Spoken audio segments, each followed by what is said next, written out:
Rituraj time ইটৰ সকলৰ বাবে এই মুহূৰ্তত লৈ আহিছো এটা ডাঙৰ খবৰ। হাতশিঙিমাৰী মহাবিদ্যালয়ৰ অধ্যক্ষ সাহেৰ আলীৰ কুকাণ্ড। টকা নহলে সাহেৰ আলী নামৰ অধ্যক্ষ গৰাকীয়ে ছাত্ৰ ছাত্ৰীক নকৰে নামভৰ্তি আৰু টকা দিব নোৱাৰাৰ বাবে বহু বিশেষভাৱে সক্ষম ছাত্ৰ ছাত্ৰীও নামভৰ্তিৰ পৰা বঞ্চিত আৰু তাৰ পাছত ছাত্ৰ ছাত্ৰী এতিয়া ৰাজপথত নামিছে। অধ্যক্ষ গৰাকীৰ বিৰুদ্ধে এতিয়া তীব্ৰ প্ৰতিবাদী কাৰ্যসূচী ৰূপায়ণ কৰিছে। এই ডাঙৰ খবৰটো টাইম ইটৰ দৰ্শকসকলক এই মুহূৰ্তত জনাইছো।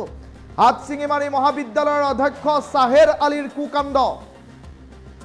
20,000 টকা পৰ্যন্ত যদিহে ঘুষ দিয়া নহয় ছাত্ৰ ছাত্ৰীৰ নামভৰ্তি নকৰে মহাবিদ্যালয়খনৰ অধ্যক্ষই। 20,000 টকা নহলে ছাত্ৰ ছাত্ৰীৰ নামভৰ্তি নকৰে আৰু সমান্তৰালকৈ হাতশিঙিমাৰী মহাবিদ্যালয়ৰ অধ্যক্ষ সাহেৰ আলীৰ বিৰুদ্ধে এতিয়া যুযুধান ছাত্ৰ ছাত্ৰী। 200ৰো অধিক শিক্ষাৰ্থীক পইচাৰ বিনিময়ত নামভৰ্তি কৰাই দিয়াৰ অভিযোগ।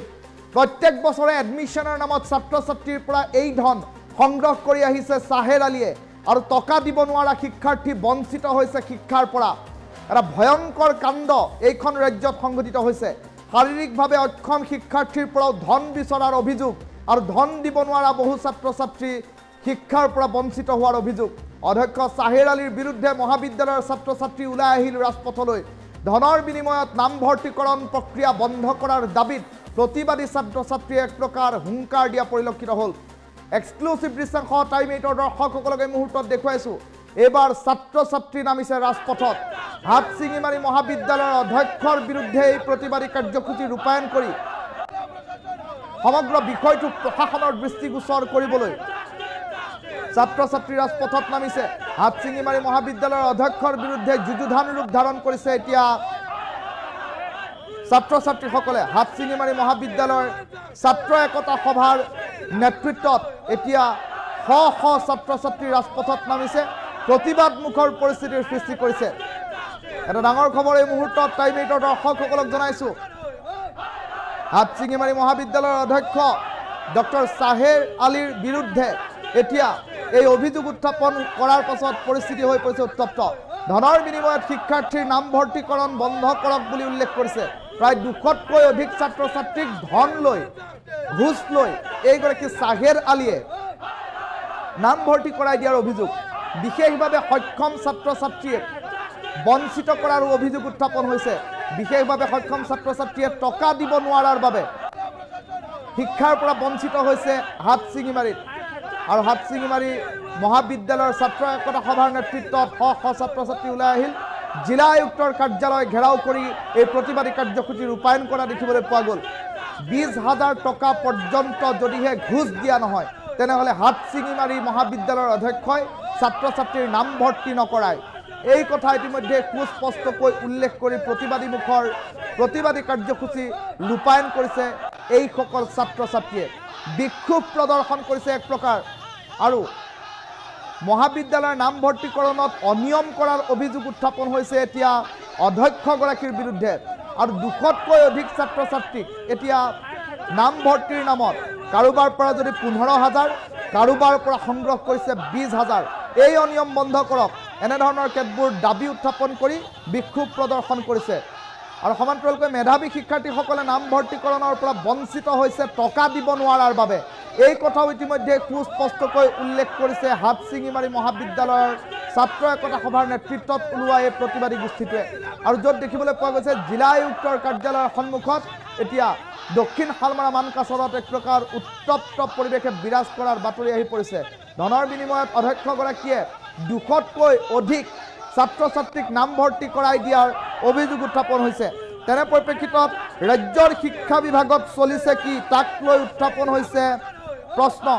আৰু এই প্ৰশ্ন উত্থাপন হোৱাৰ লগে লগে সম্পূৰ্ণ বিষয়টোক লৈ এতিয়া চৰ্চা আৰম্ভ হোৱা দেখিবলৈ পোৱা গৈছে। হাতশিঙিমাৰী মহাবিদ্যালয়ৰ অধ্যক্ষ সাহেৰ আলীয়ে এই ক্ষেত্ৰত জবাব দিব লাগিব ছাত্ৰ ছাত্ৰীসকলক। চৰকাৰ প্ৰশাসন ব্যৱস্থাই এইগৰাকী ঘুষখোৰ অধ্যক্ষৰ বিৰুদ্ধে কি ব্যৱস্থা গ্ৰহণ কৰিব সেয়া হৈ পৰিব লক্ষণীয়। এই মুহূৰ্তত টাইম ইটৰ দৰ্শকসকলক দুখন উইণ্ডৰ জৰিয়তে দুটা দৃশ্যাংশ দেখুৱাই আছোঁ। এই দুটা দৃশ্যাংশ দেখিলে সহজে অনুমান কৰিব পাৰিব ছাত্ৰ আজি ৰাজপথত। ধনৰ বিনিময়ত 200তকৈ অধিক ছাত্ৰ ছাত্ৰীক এডমিশ্যন দিয়া হৈছে আৰু তাৰ পৰিৱৰ্তে মেধাৱী বহু যোগ্য শিক্ষাৰ্থী ধন দিব নোৱাৰাৰ বাবে ঘোষ দিব নোৱাৰাৰ বাবে আজি বঞ্চিত হোৱাৰ অভিযোগ উত্থাপন হৈছে। আৰু তেনে পৰিপ্ৰেক্ষিতত এইগৰাকী অধ্যক্ষৰ বিৰুদ্ধে কেনেধৰণৰ ব্যৱস্থা গ্ৰহণ কৰিব ৰাজ্য চৰকাৰৰ শিক্ষা বিভাগে সেয়া হৈ পৰিব লক্ষণীয়। আৰু ধনৰ বিনিময়ত নামভৰ্তিকৰণ যি প্ৰক্ৰিয়া আৰম্ভ কৰিছে এইগৰাকী অধ্যক্ষ চাহেৰ আলীয়ে জবাব দিব লাগিব বুলিও ইতিমধ্যে উল্লেখ কৰাৰ বাতৰি এই মুহূৰ্তত আহি পৰিছে। মন্তব্য আছে টাইমিটৰ দৰ্শকসকলক মন্তব্য শুনাই লৈছোঁ। মোৰ এডমিশন হৈছে হোৱাৰ পিছতে মই ক্লাছ কৰিছোঁ, মোৰ মান সন্মানৰ কথা আছে ন, মই মান সন্মানৰ কথা দেখি মই মানে ছাৰক মাতিছোঁ, ছাৰ মানে মোক পাত্তাই নিদিয়ে যে মোৰ এডমিশন কিয় কেঞ্চেল কৰি দিছে। ছাৰ কৈছে এডমিশনটো হৈছে, মই মানে চেক কৰি দেখিছোঁ মোৰ এডমিশনটো কিয় উইথড্ৰ কৰি দিলে। দিয়াৰ পিছতে বেলেগ জনাক মানে এডমিশনটো কৰি দিছে, মই কি টকা দিয়া নাই নেকি? মই 10,000 টকা দিছোঁ। তো বিদ্যালয়ত বহু দিনৰ পৰা এই বেমেজালি চলি আছে, পইচা লৈ অধ্যক্ষ মহোদয়ে এডমিশন লৈছে। ইয়াৰ উপৰি দুগৰাকী ষ্টুডেণ্ট আছিল, দুজনী ষ্টুডেণ্ট আছিল, হেণ্ডিকেপ এজনী ষ্টুডেণ্ট এডমিশন পোৱা নাই। তাৰপিছত এগৰাকী ষ্টুডেণ্ট আছিল, এডমিশন হৈছে, এডমিশন প্ৰুফ আছে, এডমিশন গ্ৰান্টেড বুলি জিমেইলত SMS আহিছিল। সিহঁতক নিযুত মইনাৰ কথা কৈ প্ৰিন্সিপাল ৰুমত মাতি লৈছে, লৈ ব্লেংক পেপাৰ চিগনেচাৰ কৰি লৈছে। চিগনেচাৰ কৰি লৈ কৈছে যে তেখেতৰ এডমিশন কেঞ্চেল হ'ল। এইটো কি কথা? তেখেতৰ এডমিশন হোৱাৰ পিছত ড্ৰেছ বনাইছে, তাৰপিছত এডমিশন কেঞ্চেল কৰি দিলে। ইয়াৰ পিছত মোৰ ডাঙৰ ভায়েক আছিল, 76% ষ্টুডেণ্ট, 4 বছৰ গেপ থকাৰ কাৰণে প্ৰিন্সিপালে ক'লে যে এডমিশন নহয়, 4 বছৰ গেপ আছে। মই মানি লৈছোঁ, ঠিকে আছে, 4 বছৰ গেপ এডমিশন নহ'লে মানি লৈছোঁ। কিন্তু 6 বছৰে গেপ থকা ষ্টুডেণ্ট 50% ষ্টুডেণ্ট কেনেকৈ এডমিশন ল'ল? এইবিলাক তদন্ত, এইবিলাক ডাটা আমাৰ লাগে, অতি সোনকালে লাগে। যদি নিদিয়ে ইয়াতকৈ বিক্ষোভ আন্দোলন কৰিবলৈ আমালোকে বাধ্য হ'ম। মোৰ এডমিশন হৈছে হোৱাৰ পিছতে মই ক্লাছ কৰিছোঁ, মোৰ মান সন্মানৰ কথা আছে ন, মই মান সন্মানৰ কথা দেখি মই মানে ছাৰক মাতিছোঁ, ছাৰ মানে মোক পাত্তাই নিদিয়ে যে মোৰ এডমিশন কিয় কেঞ্চেল কৰি দিছে। ছাৰ কৈছে এডমিশনটো হৈছে, মই মানে চেক কৰি দেখিছোঁ মোৰ এডমিশনটো কিয় উইথড্ৰ কৰি দিলে। দিয়াৰ পিছতে বেলেগ জনাক মানে এডমিশনটো কৰি দিছে, মই কি টকা দিয়া নাই নেকি? মই 10,000 টকা দিছোঁ। তো বিদ্যালয়ত বহু দিনৰ পৰা এই বেমেজালি চলি আছে, পইচা লৈ অধ্যক্ষ মহোদয়ে এডমিশন লৈছে। ইয়াৰ উপৰি দুগৰাকী ষ্টুডেণ্ট আছিল, দুজনী ষ্টুডেণ্ট আছিল, হেণ্ডিকেপ এজনী ষ্টুডেণ্ট এডমিশন পোৱা নাই। তাৰপিছত এগৰাকী ষ্টুডেণ্ট আছিল, এডমিশন হৈছে, এডমিশন প্ৰুফ আছে, এডমিশন গ্ৰান্টেড বুলি জিমেইলত SMS আহিছিল। সিহঁতক নিযুত মইনাৰ কথা কৈ প্ৰিন্সিপাল ৰুমত মাতি লৈছে, লৈ ব্লেংক পেপাৰ চিগনেচাৰ কৰি লৈছে। চিগনেচাৰ কৰি লৈ কৈছে যে তেখেতৰ এডমিশন কেঞ্চেল হ'ল। এইটো কি কথা? তেখেতৰ এডমিশন হোৱাৰ পিছত ড্ৰেছ বনাইছে, তাৰপিছত এডমিশন কেঞ্চেল কৰি দিলে। ইয়াৰ পিছত মোৰ ডাঙৰ ভায়েক আছিল, 76% ষ্টুডেণ্ট, 4 বছৰ গেপ থকাৰ কাৰণে প্ৰিন্সিপালে ক'লে যে এডমিশন নহয়, 4 বছৰ গেপ আছে। মই মানি লৈছোঁ, ঠিকে আছে, 4 বছৰ গেপ এডমিশন নহ'লে মানি লৈছোঁ। কিন্তু 6 বছৰে গেপ থকা ষ্টুডেণ্ট 50% ষ্টুডেণ্ট কেনেকৈ এডমিশন ল'ল? এইবিলাক তদন্ত, এইবিলাক ডাটা আমাৰ লাগে, অতি সোনকালে লাগে। যদি নিদিয়ে ইয়াতকৈ বিক্ষোভ আন্দোলন কৰিবলৈ আমালোকে বাধ্য হ'ম। বিদ্যালয়ত বহু দিনৰ পৰা এই বেমেজালি চলি আছে, পইচা লৈ অধ্যক্ষ মহোদয়ে এডমিশন লৈছে। ইয়াৰ উপৰি দুগৰাকী ষ্টুডেণ্ট আছিল, দুজনী ষ্টুডেণ্ট আছিল, হেণ্ডিকেপ এজনী ষ্টুডেণ্ট এডমিশন পোৱা নাই। তাৰপিছত এগৰাকী ষ্টুডেণ্ট আছিল, এডমিশন হৈছে, এডমিশন প্ৰুফ আছে, এডমিশন গ্ৰান্টেড বুলি জিমেইলত SMS আহিছিল। সিহঁতক নিযুত মইনাৰ কথা কৈ প্ৰিন্সিপাল ৰুমত মাতি লৈছে, লৈ ব্লেংক পেপাৰ চিগনেচাৰ কৰি লৈছে। চিগনেচাৰ কৰি লৈ কৈছে যে তেখেতৰ এডমিশন কেঞ্চেল হ'ল। এইটো কি কথা? তেখেতৰ এডমিশন হোৱাৰ পিছত ড্ৰেছ বনাইছে, তাৰপিছত এডমিশন কেঞ্চেল কৰি দিলে। ইয়াৰ পিছত মোৰ ডাঙৰ ভায়েক আছিল, 76% ষ্টুডেণ্ট, 4 বছৰ গেপ থকাৰ কাৰণে প্ৰিন্সিপালে ক'লে যে এডমিশন নহয়, 4 বছৰ গেপ আছে। মই মানি লৈছোঁ, ঠিকে আছে, 4 বছৰ গেপ এডমিশন নহ'লে মানি লৈছোঁ। কিন্তু 6 বছৰে গেপ থকা ষ্টুডেণ্ট 50% ষ্টুডেণ্ট কেনেকৈ এডমিশন ল'ল? এইবিলাক তদন্ত, এইবিলাক ডাটা আমাৰ লাগে, অতি সোনকালে লাগে। যদি নিদিয়ে ইয়াতকৈ বিক্ষোভ আন্দোলন কৰিবলৈ আমালোকে বাধ্য হ'ম। মোৰ এডমিশন হৈছে হোৱাৰ পিছতে মই ক্লাছ কৰিছোঁ, মোৰ মান সন্মানৰ কথা আছে ন, মই মান সন্মানৰ কথা দেখি মই মানে ছাৰক মাতিছোঁ, ছাৰ মানে মোক পাত্তাই নিদিয়ে যে মোৰ এডমিশন কিয় কেঞ্চেল কৰি দিছে। ছাৰ কৈছে এডমিশনটো হৈছে, মই মানে চেক কৰি দেখিছোঁ মোৰ এডমিশনটো কিয় উইথড্ৰ কৰি দিলে। দিয়াৰ পিছতে বেলেগ জনাক মানে এডমিশনটো কৰি দিছে, মই কি টকা দিয়া নাই নেকি? মই 10,000 টকা দিছোঁ। তো বিদ্যালয়ত বহু দিনৰ পৰা এই বেমেজালি চলি আছে, পইচা লৈ অধ্যক্ষ মহোদয়ে এডমিশন লৈছে।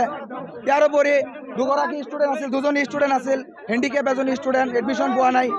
তাৰপিছত এগৰাকী ষ্টুডেণ্ট আছিল, এডমিশন হৈছে, এডমিশন প্ৰুফ আছে, এডমিশন গ্ৰান্টেড বুলি জিমেইলত SMS আহিছিল। সিহঁতক নিযুত মইনাৰ কথা কৈ প্ৰিন্সিপাল ৰুমত মাতি লৈছে, লৈ ব্লেংক পেপাৰ চিগনেচাৰ কৰি লৈছে। চিগনেচাৰ কৰি লৈ কৈছে যে তেখেতৰ এডমিশন কেঞ্চেল হ'ল। এইটো কি কথা? তেখেতৰ এডমিশন হোৱাৰ পিছত ড্ৰেছ বনাইছে, তাৰপিছত এডমিশন কেঞ্চেল কৰি দিলে। ইয়াৰ পিছত মোৰ ডাঙৰ ভায়েক আছিল, 76% স্টুডেন্ট 4 বছর গ্যাপ থাকার কারণে প্রিন্সিপাল কলেজে এডমিশন নহয় 4 বছর গ্যাপ আছে মই মানি লৈছো ঠিকই আছে 4 বছর গ্যাপ এডমিশন নহলে মানি লৈছো কিন্তু 6 বছরে গ্যাপ থাকা স্টুডেন্ট 50% স্টুডেন্ট কেনেকৈ এডমিশন লল এইবিলাক তদন্ত এইবিলাক ডাটা আমালোকক লাগে অতি সোনকালে লাগে যদি নিদিয়ে ইয়াতকৈ বিক্ষোভ আন্দোলন কৰিবলৈ আমালোকে বাধ্য হ'ম বিদ্যালয়ত মোৰ এডমিশন হৈছে হোৱাৰ পিছতে মই ক্লাছ কৰিছো মোৰ মান সন্মানৰ কথা আছে ন মই মান সন্মানৰ কথা দেখি মই মানে ছাৰক মাতিছো ছাৰ মানে মোক পাত্তাই নিদিয়ে যে মোৰ এডমিশন কিয় কেনসেল কৰি দিছে ছাৰ কৈছে এডমিশনটো হৈছে মই মানে চেক কৰি দেখিছো মোৰ এডমিশনটো কিয় উইথড্ৰ কৰি দিলে দিয়াৰ পিছতে বেলেগ জনক মানে এডমিশনটো কৰি দিছে মই কি টকা দিয়া নাই নেকি মই 10000 টকা দিছো তো বিদ্যালয়ত বহু দিনৰ পৰা এই বেমেজালি চলি আছে পইচা লৈ অধ্যক্ষ মহোদয়ে এডমিশন লৈছে ইয়াৰ উপৰি দুগৰাকী ষ্টুডেণ্ট আছিল দুজনী ষ্টুডেণ্ট আছিল হেণ্ডিকেপ এজনী ষ্টুডেণ্ট এডমিশন পোৱা নাই তাৰপিছত এগৰাকী ষ্টুডেণ্ট আছিল এডমিশন হৈছে এডমিশন প্ৰুফ আছে এডমিশন গ্ৰান্টেড বুলি জিমেইলত SMS আহিছিল ইহঁতক নিযুত মইনাৰ কথা কৈ প্ৰিন্সিপাল ৰুমত মাতি লৈছে লৈ ব্লেংক পেপাৰ সিগনেচাৰ কৰি লৈছে সিগনেচাৰ কৰি লৈ কৈছে যে তেখেতৰ এডমিশন কেনসেল হ'ল এইটো কি কথা তেখেতৰ এডমিশন হোৱাৰ পিছত ড্ৰেছ বনাইছে তাৰ পিছত এডমিশন কেনসেল কৰি দিলে ইয়াৰ পিছত মোৰ ডাঙৰ ভাইক আছিল 76% স্টুডেন্ট 4 বছর গ্যাপ থাকার কারণে প্রিন্সিপাল কলেজে এডমিশন নহয় 4 বছর গ্যাপ আছে মই মানি লৈছো ঠিকই আছে 4 বছর গ্যাপ এডমিশন নহলে মানি লৈছো কিন্তু 6 বছরে গ্যাপ থাকা স্টুডেন্ট 50% স্টুডেন্ট কেনেকৈ এডমিশন লল এইবিলাক তদন্ত এইবিলাক ডাটা আমালোকক লাগে অতি সোনকালে লাগে যদি নিদিয়ে ইয়াতকৈ বিক্ষোভ আন্দোলন কৰিবলৈ আমালোকে বাধ্য হ'ম বিদ্যালয়ত বহু দিনৰ পৰা এই বেমেজালি চলি আছে পইচা লৈ অধ্যক্ষ মহোদয়ে এডমিশন লৈছে ইয়াৰ উপৰি দুগৰাকী ষ্টুডেণ্ট আছিল দুজনী ষ্টুডেণ্ট আছিল হেণ্ডিকেপ এজনী ষ্টুডেণ্ট এডমিশন পোৱা নাই তাৰপিছত এগৰাকী ষ্টুডেণ্ট আছিল এডমিশন হৈছে এডমিশন প্ৰুফ আছে এডমিশন গ্ৰান্টেড বুলি জিমেইলত SMS আহিছিল ইহঁতক নিযুত মইনাৰ কথা কৈ প্ৰিন্সিপাল ৰুমত মাতি লৈছে লৈ ব্লেংক পেপাৰ সিগনেচাৰ কৰি লৈছে সিগনেচাৰ কৰি লৈ কৈছে যে তেখেতৰ এডমিশন কেনসেল হ'ল এইটো কি কথা তেখেতৰ এডমিশন হোৱাৰ পিছত ড্ৰেছ বনাইছে তাৰ পিছত এডমিশন কেনসেল কৰি দিলে ইয়াৰ পিছত মোৰ ডাঙৰ ভাইক আছিল 76% স্টুডেন্ট 4 বছর গ্যাপ থাকার কারণে প্রিন্সিপাল কলেজে এডমিশন নহয় 4 বছর গ্যাপ আছে মই মানি লৈছো ঠিকই আছে 4 বছর গ্যাপ এডমিশন নহলে মানি লৈছো কিন্তু 6 বছরে গ্যাপ থাকা স্টুডেন্ট 50% স্টুডেন্ট কেনেকৈ এডমিশন লল এইবিলাক তদন্ত এইবিলাক ডাটা আমালোকক লাগে অতি সোনকালে লাগে যদি নিদিয়ে ইয়াতকৈ বিক্ষোভ আন্দোলন কৰিবলৈ আমালোকে বাধ্য হ'ম